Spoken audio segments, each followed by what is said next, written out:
57, we got him at 54, 52 on the Land Rover. In a matter of 10 minutes, officers clock nearly 20 drivers going over the speed limit on Governor's Drive. You know why I stopped you today, ma'am? The problem with the RoadWAAY is the speed limit changes 3 times, from 45 to 50, then eventually at 55 at the top of Montesano. It just shows that people aren't paying attention to the speed limit. Officers understand it's easy to forget to change speeds while going down Governor's Drive. Your car naturally wants to go faster and faster as you go down that hill. You know that we're having a lot of problems with people speeding up here. They feel they need to send a message before someone is hurt or killed. With the speeds and the curves, when we do have an accident, it definitely has the potential to be bad. Huntsville police will be conducting extra patrols along the stretch of street and posting new signs, hoping to pump the brakes on drivers' bad habits. Try not to do it because I don't want to be one of those people. Heather Mathis, WAAY 31, Hometown News.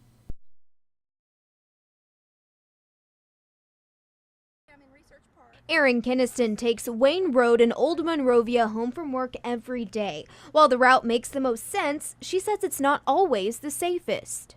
The traffic is coming from that side and this side at a pretty high rate of speed, which makes this tricky little intersection even trickier.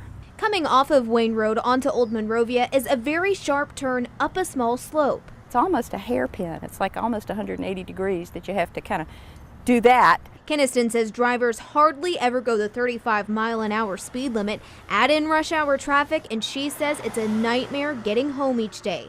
Keniston feels there should be more speed limit signs to slow drivers down. There's a lot of places people could get onto Old Monrovia Road, this part of it, without ever knowing what the posted speed limit sign is. We took the story to Huntsville city leaders, and they agree. We try to put speed limit signs downstream of any major intersections so that people who are coming onto that roadway will see it right away. 4 more speed limit signs will now be posted on the RoadWAAY within 2 to 4 weeks. Huntsville police say they will also be patrolling that area more. Keniston says she's thankful for the changes that will make her feel safer getting home. Wow, that's terrific. I couldn't be happier, and I'm really grateful to y'all for bringing this up in the first place. This is great.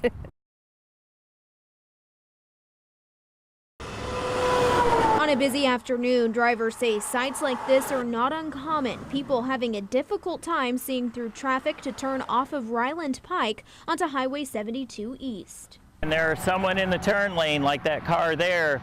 You pull out into the intersection, you can't see past them to see the oncoming traffic. They can't see past you to see the oncoming traffic, so someone has to take a chance. Bob Pullman owns a business next to the intersection. He tells us he's heard too many accidents from inside of his office. Well, usually we're working and then you hear a very loud crash and immediately you wonder what happened and you go to the door and look out, and there's usually a pretty bad accident. Pullman even showed us scars left on the parking lot, evidence of a fatal accident that he says sent one car into his building years ago. Evidently, he hit the accelerator, he went all the way down the hill and into the side of the building, and the impact killed his 14-year-old brother. Drivers tell us they want something to be done to help make the intersection safer in their hometown. The city needs to be aware that this is extremely dangerous. In certain parts of the day at 5 o'clock, you can't. There's just no way you can get across there safely.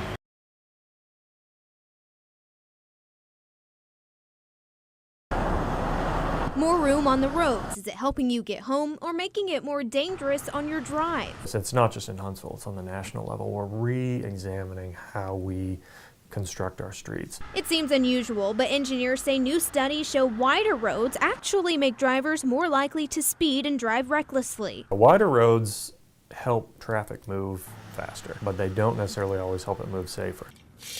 Engineers say making roads more narrow can actually cut down on the number of fatalities and accidents. So should your street be more wide or narrow? Engineers actually say it's on an area-by-area basis. Officials say highly traveled roads like Memorial Parkway are okay being wider, while side streets could use a diet. You can keep the traffic moving, maybe not so fast, but you can still keep it moving and yet also have a level of safety. So what does this mean for existing roads? There are some that are probably wider than they need to be. But don't expect to see construction cutting down the pavement right away. Officials say current roads will need more studying. That's not something you take kind of a blanket approach to. You really have to look at it on an area by area basis.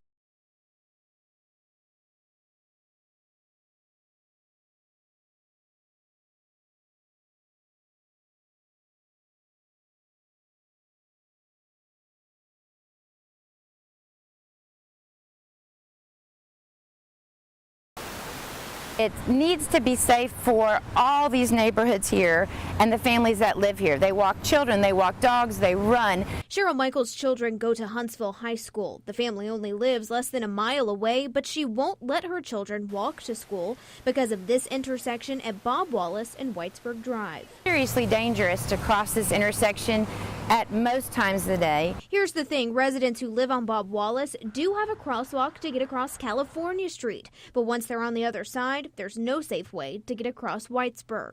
It's more dangerous to have zero protection, not even an indication of a lane for pedestrians to walk in. Michael claims she's asked the city several years ago to put a crosswalk in, but says she was told the area wasn't a priority. Now with school about to start, she once again started this online petition to have a crosswalk installed. This is a wonderful neighborhood. We just need safe access to our resources. In Huntsville, Heather Mathis, WAAY 31, Hometown News.